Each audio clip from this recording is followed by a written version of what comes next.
Announcement করে দিশা আর Reza stage থেকে নিচে নেমে আসলো। ওরা স্টেজের এক সাইডে এসে দাঁড়ালো। দুজনের চোখে মুখে স্পষ্ট ক্লান্তির ছাপ। রিজা চোখ মুখ কুঁচকে এক হাত কোমরে দিয়ে ক্লান্ত স্বরে দিশাকে উদ্দেশ্য করে বলল, ইয়ার আজকে আমি শেষ। দাঁড়িয়ে দাঁড়িয়ে উপস্থাপনা করতে করতে আমার কোমরের নাট বল্টু ঢিলা হয়ে গেছে। খুব খিদে পেয়েছে, মাথা ব্যথা করছে, গলা শুকিয়ে গেছে, পা ব্যথা করছে, হিজাবের মধ্যে ঘামে ভিজে গেছে, চোখের মধ্যে জ্বলছে, হাতের। রিজাকে কথার মাঝখানে থামিয়ে দিয়ে দিশা দাঁতে দাঁত চেপে বলল, বুঝতে পারছি তুই খুবই অসুস্থ, আর তোর একমাত্র ঔষধ হচ্ছে আমার ভাই। তুই এখন তার সাথে দেখা করতে যেতে চাস। তোর এই বাবা শোনাই সে তোকে জাদু টোনা করবে, আর তুই একদম ঠিক হয়ে যাবি। যাবই, আমার চোখের সামনে থেকে তুই এক্ষুনি যা, তাড়াতাড়ি ভাগ এখান থেকে। আবার বলা তো চাই না, তুই আরেকটু টাইম এখানে থাকলে হয়তো তোর হার্ট স্ট্রোক, ব্রেন স্ট্রোক সব একসাথেও হতে পারে। দিশার কথায় রিজা খুশিতে গদগদ হয়ে দিশার গাল টেনে দিয়ে বলল, তুই কত ভালো দিশো, এই জন্যই তো আমি তোকে এত ভালোবাসি। তোকে কিছু বলার আগে কি সুন্দর তুই সব কিছু বুঝে যাস। I love you my sweet cute ননদিনী। দিশা খেপে গিয়ে বলল, ওই পাম অয়েলের ফ্যাক্টরি, আমাকে একদম পাম দিতে আসবি না। সর আমার চোখের সামনে থেকে, নাটকবাজ মেয়ে একটা। রিজা কাঁচুমাচু করে ইনোসেন্ট বাচ্চাদের মতো মুখটা বানিয়ে বলল, এত রেগে যাচ্ছিস কেন জানো? তোকে তখন রেস্টুরেন্টে অভি ভাইয়া বিরক্ত করেছে, আমি না। তাহলে তুই শুধু শুধু ভাইয়ার রাগ এখন আমার উপর ছাড়ছিস। আমার কি দোষ? আমি কি করেছি? দিশা ধমক দিয়ে বলল, তুই কিচ্ছু করিসনি, সব দোষ আমার। আমার ওদের সাথে রেস্টুরেন্টে যাওয়াটাই ভুল হয়েছে। আর ওই ছেলের নাম আমার সামনে একদম নিবি না। ওকে তো আমি দেখে নিব, আমার পিছনে লাগার ফল ও হাড়ে হাড়ে টের পাবে। ওকে যদি আমি পাগলা কারোতে পেশেন্ট না বানিয়েছি, তো আমার নামও দিশা নয়, বেয়াদব ছেলে একটা। আপাতত তুই আমার সামনে থেকে ফোট। রিজা যেতে যেতে মিনমিনে স্বরে বলল, দেখিস ওনাকে পাগলা কারোতে পেশেন্ট বানাতে গিয়ে তুই নিজে আবার সেখানে পেশেন্ট হয়ে যাস না। রিজার কথা শুনে দিশা রাগী চোখে ওর দিকে তাকালো। দিশাকে এইভাবে তাকাতে দেখে রিজা জোরপূর্বক একটা ক্যাব লাগান্ত মার্কা হাসি দিয়ে শাড়ির কুচি ধরে দিল এক দৌড়। আর দিশা ওর যাওয়ার দিকে কিছুক্ষণ তাকিয়ে থেকে ঠোঁট ফুলিয়ে দাঁড়িয়ে রইল। কিছুক্ষণের মধ্যে একে একে সব কাপলরা এসে স্টেজে উঠল। মোট 12 জোড়া জুটি। এদের মধ্যে সারিকা, সাইফা, আহির, মিহিরও আছে। তবে ওদের 4 জনের পার্টনারই আলাদা।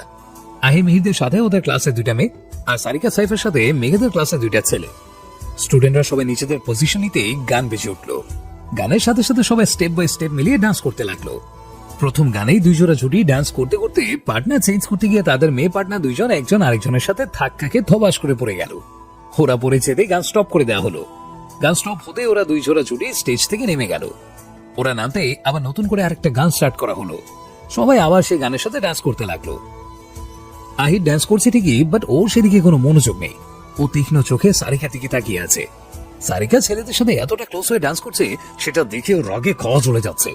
ইচ্ছে করছে সারিকাকে ধরে একটা আছাড় মারতে, কিন্তু ও এখানে কোনো সিন ক্রিয়েট করতে চায় না। তাই বলে নিজের রাগটাকে যথাসম্ভব সংযত করে রাখলো। পার্টনার চেঞ্জ করতে করতে এক পর্যায়ে সারিকা এসে আহিরের সাথে পড়লো। আহির সারিকার দিকে তীক্ষ্ণ চোখে তাকিয়ে ওর সাথে ড্যান্স করতে লাগলো। সারিকার আহিরের সাথে ড্যান্স করতে কেন যেন খুব অস্বস্তি লাগছে, কারণ এক তো আহির তীক্ষ্ণ চোখে এক ধ্যানে শুধু ওর দিকেই তাকিয়ে আছে, আর তার উপরে ড্যান্সের সময় বারবার ওকে ডিপলি টাচ করছে, যেটা আহিরের আগে কখনো করেনি। ছোটবেলা থেকে আহির আর সারিকা একে অপরকে একদমই সহ্য করতে পারত না। আজ অবধি ওদের যখনই দেখা হয়েছে তখনই শুধু ঝগড়া লেগেছে। শুধু ঝগড়া না, ওরা দুজন মারামারিতেও বেশ পারদর্শী। ওরা ঝগড়া করতে করতে এক পর্যায়ে সেটাকে থাপ্পড়, লাথি, গিল, ঘুষি পর্যন্ত টেনে নিয়ে যায়। আর ওদেরকেও থামাতে আসলে তাদেরও মধ্য থেকে মার খেতে হয়। সারিকার চোখে মুখে স্পষ্ট বিরক্তির ভাব ফুটে উঠেছে। ও ড্যান্সের মধ্যে বারবার আহিরের থেকে দূরে সরার চেষ্টা করছে, কিন্তু আহিরের শক্তির সাথে পেরে উঠছে না। আহির সারিকা থেকে রাগি চোখে তাকিয়ে দাঁতে দাঁত চেপে আস্তে করে বলল, এতক্ষণ তো এতগুলো ছেলের সাথে খুব হেসে হেসে ডান্স করছিলি, এখন মুখটা পেঁচার মতো করে রেখেছিস কেন? সারিকা রাগী স্বরে বলল, কারণ ওরা তোমার মতন আমাকে বাজেভাবে স্পর্শ করেনি। সারিকার এইটুকু কথায় আহিরের রাগটা দ্বিগুণ বেড়ে গেল। ও সারিকাকে টান দিয়ে নিজের আরো কাছে এনে শক্ত কণ্ঠে জিজ্ঞাসা করলো, আচ্ছা, ওরা তোকে ভালোভাবে স্পর্শ করেছে আর আমি তোকে বাজেভাবে স্পর্শ করছি, তাই না? তাহলে বল, ওরা তোকে কোন কোন জায়গায় কিভাবে কিভাবে স্পর্শ করেছে, আমিও তোকে সেভাবে স্পর্শ করবো। আহিরের কথা শুনে রাগে সারিকার শরীর রি করে উঠল। ও আহিরের চোখে চোখ রেখে বলল, মুখ সামলে কথা বলো ভাইয়া, কি বলতে চাইছো তুমি? কি বলতে চাইছি বুঝতে পারছিস না? এতক্ষণ যে ওই ছেলেগুলোর সাথে ঢলাঢলি করছিলিস সেটা খুব ভালো লেগেছিল, তাই না? বাইরের ছেলেদের শরীরের সাথে লেপটে থাকতে খুব ভালো লাগে, আর আমি কাছে আসলে অসহ্য লাগে। আহিরের কথায় সারিকার শরীর ঘিন ঘিন করে উঠল। মানুষ কতটা নিচু মনের হলে কারো বিষয়ে এই ধরনের মন্তব্য করতে পারে। সারিকা আহিরের কাছ থেকে নিজেকে ছাড়াতে ছাড়াতে বলল, যেমন তুমি তেমন তোমার জঘন্য চিন্তা ভাবনা। আমি কার সাথে দলাদলি করব আর কার সাথে গিয়ে লেপটে থাকবো সেটা একান্তই আমার ব্যাপার, তুমি বলার কে? ভবিষ্যতে আমার ব্যাপারে এমন ফালতু কমেন্ট করতে আসলে হাতের 5টা আঙ্গুলের দাগ সব তোমার গালে বসিয়ে দেব। ছাড়ো আমাকে। তোমার মতন ফালতু মাইন্ডের লোকের সাথে ডান্স তো দূরে থাক, তোমার আশেপাশেও আসতে চাই না। সারিকার কথা শুনে আহির তীক্ষ্ণ চোখে ওর দিকে তাকিয়ে থেকে নিচের হাতটা আলগা করে নিল। সারিকা আহিরের থেকে একটু সরে এসে যখনই পার্টনার চেঞ্জ করে জন্য পা বাড়াবে তখনই আহির সারিকাকে ল্যাং মারলো। হঠাৎ নাচের মতো এইভাবে ল্যাং মারায় সারিকা নিজের ব্যালেন্স ঠিক রাখতে না পেরে হুমড়ি খেয়ে উপর হয়ে পড়ে গেল। সারিকা এইভাবে পড়ে যাওয়ায় সামনে যারা দর্শকরা ছিল তারা সবাই বসা থেকে দাঁড়িয়ে গেল। গানটা বন্ধ হয়ে গেল। সব কাপড়রা নাচ থামিয়ে দাঁড়িয়ে গেল। চারপাশে লোকজনের হইচই পড়ে গেল। আহির প্যান্টের পকেটে 2 হাত গুছে ঠোঁটে কোনো একটা ভাগা হাসি ঝুলিয়ে সারিকার দিকে তাকিয়ে আছে। সারিকা নিজের মাথাটা একটু উঠিয়ে সামনের দিকে তাকালো। দেখলো দর্শকের সারিতে বসে থাকা সবাই ওর দিকে তাকিয়ে আছে। কেউ কেউ তো আবার মুখ টিপে টিপে হাসছে, অনেকে ভিডিও করেছে। সবার সামনে এইভাবে লজ্জায় পড়তে হবে সেটাও স্বপ্নেও ভাবতে পারেনি। লজ্জায় সারিকা চোখ দিয়ে পানি গড়িয়ে পড়তে লাগলো। ও নিচের মাথাটা নামিয়ে আবার উপর হয়ে কাঁদতে থাকলো। সারিকা এখান থেকে এই মুহূর্তে উঠতেই চাইছে না। ওর মনে হচ্ছে এখান থেকে উঠলে সবাই ওর চোখের সামনে ওকে নিয়ে ঠাট্টা করবে, টন্ট করবে, বাজে কথা বলবে, যেগুলো ও একটু সহ্য করতে পারবে না। সারিকাকে উঠতে না দেখে সাইফা আর মিহির দৌড়ে এসে ওকে টেনে তুললো। অভি, দিশা ওরাও দৌড়ে স্টেজের উপরে চলে আসলো। সারিকা দ্রুত গিয়ে দিশাকে জড়িয়ে ধরে ফুপিয়ে কেঁদে উঠল। সারিকাকে কাঁদতে দেখে সাইফাও কেঁদে দিল। সাইফা ভেবেছে সারিকা হয়তো পড়ে গিয়ে ব্যথা পেয়েছে, তাই ভেবে কাঁদছে। দুইজন এমনিতে সবটা সময় এটা ওটা নিয়ে ঝগড়াঝাটি করলেও একজন আরেকজনের কষ্ট একদম সহ্য করতে পারে না। অভির আগে চোখে আহিরের দিকে তাকিয়ে আছে, কারণ আর কেউ না দেখলে অভি ভালো করে দেখেছে সারিকাকে ল্যাংটা আহিরে মেরেছিল। আহির অভির চাহনিকে উপেক্ষা করে একটা হু কেয়ার্স ভাব নিয়ে স্টেজ থেকে নেমে চলে গেল। অভি আহিরে যাওয়ার দিকে তাকিয়ে মুখ থেকে বিরক্তিকর একটা চর শব্দ উচ্চারণ করলো। দিশা বারবার সারিকাকে প্রশ্ন করছে ওর কোথাও লেগেছে কিনা, পরে কি কোথাও ব্যথা পেয়েছে কিনা, কিন্তু সারিকা শুধু কেঁদেই যাচ্ছে, কোনো প্রশ্নেরই উত্তর দিচ্ছে না। দিশা, অভি, মিহির, সাইফা মিলে অনেক বোঝানোর পরেও কোনো কাজ হলো না। ওরা যত বোঝাচ্ছে সারিকা তত দিশাকে জড়িয়ে ধরে কেঁদে যাচ্ছে। অভি আর কোনো উপায় না পেয়ে প্রিন্সিপালের কাছে বিদায় নিয়ে দিশা, সারিকা আর সাইফাকে নিয়ে চলে গেল। প্রিন্সিপাল স্যার অনেকবার সাইফাকে থাকতে বলেছিলেন, ডান্সটা কমপ্লিট করে তারপর যেতে বলেছিলেন, কিন্তু সাইফা ডান্স করার মতো কোনো অবস্থাতেই নেই। বোনকে কাঁদতে দেখে নিজেও কাঁদতে কাঁদতে হিঁচকে উঠিয়ে ফেলেছে।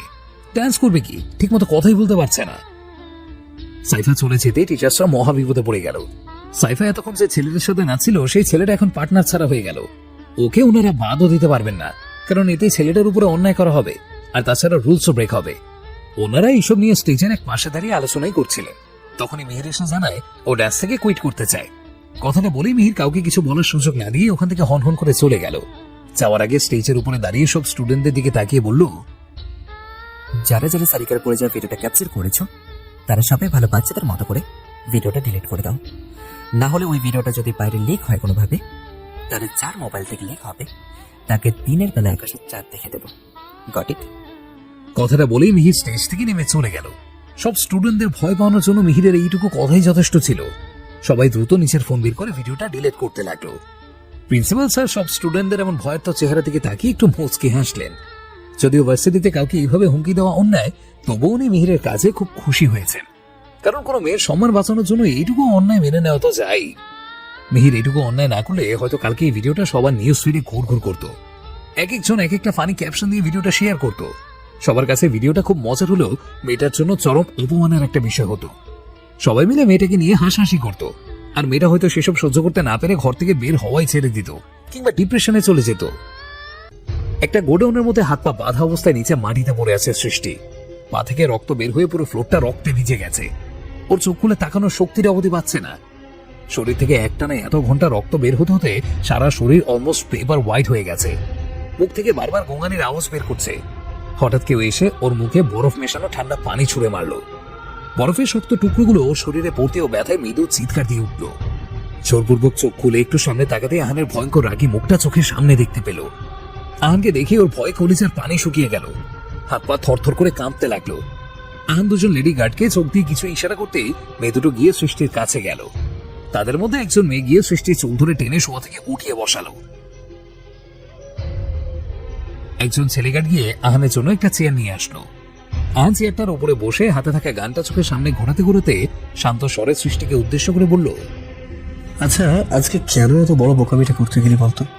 খুব কি দরকার ছিল এরকম গাধার মতো কাজটা করার? সেদিন যা করেছিস সেটা না হয় না জেনে করেছিস, সেই জন্য তোকে আমি তো প্রাপ্য শাস্তি দিয়ে আজকে এমনি ছেড়ে দিতে চেয়েছিলাম। কিন্তু তুই আজকে কি করলি? সব জেনে বুঝেও এত বড় একটা ভুল করলি, তাও আবার তার সাথে যে মেয়েটা নিজে তোকে বাঁচাতে চেয়েছিল।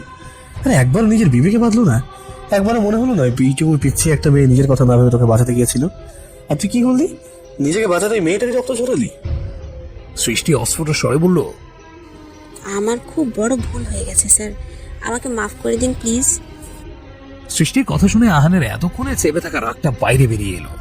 আহান সৃষ্টির পায়ে যে জায়গাটায় গুলি লেগেছিল সেই জায়গাটা নিজের পা দিয়ে চেপে ধরলো। ওর পায়ে কেটস পরা ছিল, চেপে ধরার সাথে সাথে সেই জায়গা থেকে গলগল করে রক্ত পড়তে লাগলো। সৃষ্টি ব্যথায় ঘর কাঁপিয়ে জোরে চিৎকার দিল। ওর চোখ থেকে ঝরঝর করে পানি পড়ছে। আহান চেঁচিয়ে বলল, কি বললি? তুই ভুল করেছিস, তোরা মাফ করে দেবো। তুই যেটা করেছিস সেটা ভুল নয়, অন্যায়, মস্ত বড় অন্যায় করেছিস তুই।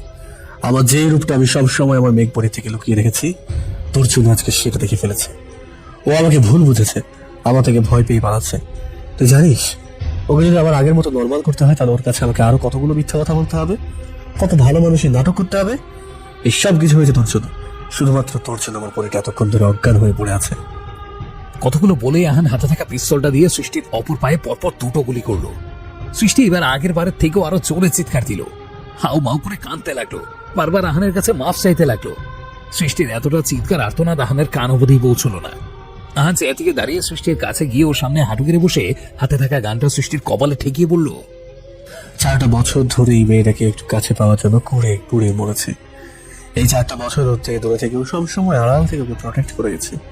ওর অগোচরে ওর পেছনে সবসময় গার্ড লাগিয়ে রেখেছে, যাতে ওর গায়ে কেউ একটা ফুলের টোকাও না দিতে পারে। এত দূরে থেকে ওর প্রত্যেকটা সেকেন্ডের খবর আমি রেখেছি। আর যারা যারা ওকে কষ্ট দিয়েছে তাদের সবাইকে টিকিট কেটে সোজা উপরে পাঠিয়ে দিয়েছি। জানিস ওর এক ফোঁটা চোখের পানি অব্দি আমি সহ্য করতে পারি না, আমার দম বন্ধ হয়ে আসে। আর তুই সেই মেয়েটার শরীর থেকে রক্ত ছড়াবি, ওকে এতটা যন্ত্রণা দিলি, তোকে কিভাবে মাফ করে দিই বলতো?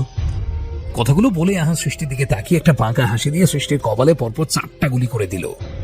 শুট করার সাথে সাথেই সৃষ্টির নিথর দেহটা মাটিতে লুটিয়ে পড়ল। আহান বসা থেকে দাঁড়িয়ে গানটা ফ্লোরে ছুঁড়ে মেরে সৃষ্টির ডেড বডিটার দিকে তাকিয়ে মনে মনে বলল, তোমাকে যারা কষ্ট দিয়েছে তাদের সবাইকে আমি এইভাবেই শাস্তি দেবো করি, সেটা বাইরের লোকেরা হোক কিংবা তোমার পরিবারের লোকেরা, তোমার আপন জনেরা যারা তোমার সাথে অন্যায় করেছে তাদের কাউকে আমি ছাড়বো না। ওরা আর তোমাকে হার্ট করার সুযোগ পাবে না। অবশ্য ওরা যেটা করেছিল তোমার সাথে সেটা হয়তো আমার বোকামির জন্যই করার চান্স পেয়েছিল। যদি 6 বছর আগে আমি একটা বারের জন্য তোমার খোঁজ নেওয়ার চেষ্টা করতাম তাহলে হয়তো ওরা তোমার সাথে এই অন্যায় করে করার সুযোগই পেত না। সব দোষটাই আমার, কেন সেদিন অভি আর হিয়ানের কথাগুলো শুনলাম না? আহান নিজের মনের কথাগুলো ভেবে রাগে চেয়ারের উপর একটা লাথি মারলো। সাথে সাথে চেয়ারটা কাত হয়ে পড়ে গেল। আহান গাড়িতে দিকে তাকিয়ে রাগী স্বরে বলল, এই ডাস্টবিনটাকে নিয়ে জঙ্গলে ফেলে দিয়ে এসো, ওর শরীরটা শিয়াল কুকুরে ছিঁড়ে ছিঁড়ে খেয়ে নিক। ওর মতো স্বার্থপর মেয়েকে সুন্দরভাবে দাফন করার কোনো প্রয়োজন নেই। কথাটা বলে আহান হনহন করে ওখান থেকে বেরিয়ে গেল।